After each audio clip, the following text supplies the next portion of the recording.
এই বাংলাদেশে ওই খুনিদের সাফাই গাওয়া হয়, তারপরও এই বাংলাদেশে ওই খুনিদের রাজনৈতিক যে অধিকার সেই অধিকার নিয়ে কথা বলা হয়। যেই খুনি বিগত 16 বছরে পরিবারের কয়েকজনের খুনের মায়া কান্না করেছে, সে যদি মায়া কান্না না করত ওই খুনি কিভাবে 2000 মানুষকে খুন করতে পারত? এই খুনিরা এরা হচ্ছে একজন প্যাথোলজিক্যাল কিলার, যেই কিলার ওই গোপালগঞ্জের শেখ পরিবার থেকে উঠে এসেছে। এই খুনি বিগত 16 বছরে বাংলাদেশের মানুষকে নানাভাবে খুন করেছে, কিন্তু তারা মিডিয়া সহ পুরো বাংলাদেশকে জিম্মি করে রাখার জন্য এই খুনি যেটি করেছে এই খুনগুলোকে সামনে আসতে দেয়নি। এই খুনি বাংলাদেশ পুলিশের মতো একটি প্রতিষ্ঠানকে টিস্যুর মতো ব্যবহার করে বাংলাদেশের মানুষকে নরপশুর মতো এভাবে খুন করেছে।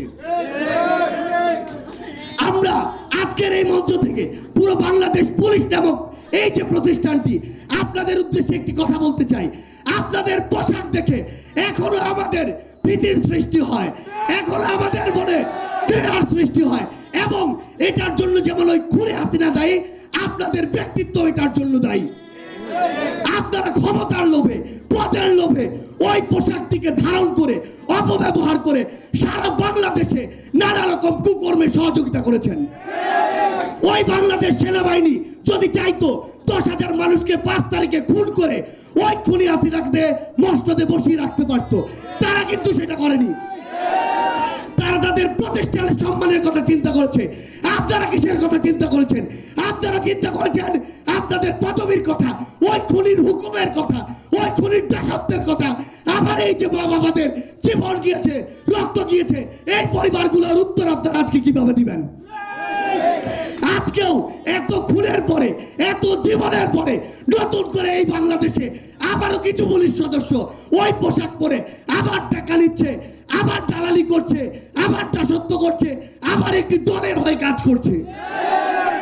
বুকের মধ্যে যদি এইটুকু পাটালা থাকে দয়া করে ওই পোশাকটা খুলে রেখে চলে যান। আমরা আমাদের জায়গা থেকে স্পষ্ট করে বলি, এই বাংলাদেশে অভ্যুত্থান যেহেতু হওয়া শুরু করেছে, আমরা যেহেতু আমাদের জায়গা থেকে জীবন দিতে শিখে গিয়েছি, ওই জীবনের মায়া 5ই আগস্টের আগে আমরা ভুলে গিয়েছি। আমরা আপনাদেরকে পুরো বাংলাদেশের যারা রাজনৈতিক দল, বিভিন্ন সশস্ত্র বাহিনীর যারা রয়েছেন, আপনাদেরকে স্পষ্ট করে একটা কথা বলি, এই বাংলাদেশে কোন দালাল, কোন তোষামতকারী, কোন দলান্ধর আর জায়গা হবে না। আমরা আমাদের জায়গা থেকে আপনাদেরকে স্পষ্ট করে বলি, আমার শহীদ ভাইদের নিয়ে এখনো ব্যবসা হচ্ছে, মামলা ব্যবসা হচ্ছে, টাকার ব্যবসা হচ্ছে, দলের রাজনীতি হচ্ছে। এই বাংলাদেশে আমরা আর এগুলো দেখতে চাই না। যদি এরকম কিছু হয়, যারা করুক, যেই নামে করুক, পোশাক পরে করুক আর পোশাক ছাড়া করুক, তাদের বিরুদ্ধে এই বাংলাদেশের আগামী প্রজন্ম আগামীতে আবার দাঁড়িয়ে যাবে।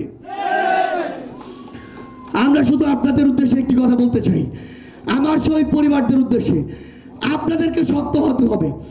আপনারা যদি শক্ত থাকেন, আমরা আপনাদেরকে বলছি, আপনাদের এই খুনগুলোর বিচার, আমাদের ভাইদের, বোনদের, মাদের, বাবাদের এই খুনগুলোর বিচার এই বাংলাদেশে নিশ্চিত না হওয়া পর্যন্ত যদি এই বাংলাদেশের কেউ কথা বলে, এই বাংলাদেশের কোন একটি প্ল্যাটফর্ম কথা বলে, বৈষম্য বিরোধী ছাত্র আন্দোলন আপনাদের জন্য কথা বলে যাবে।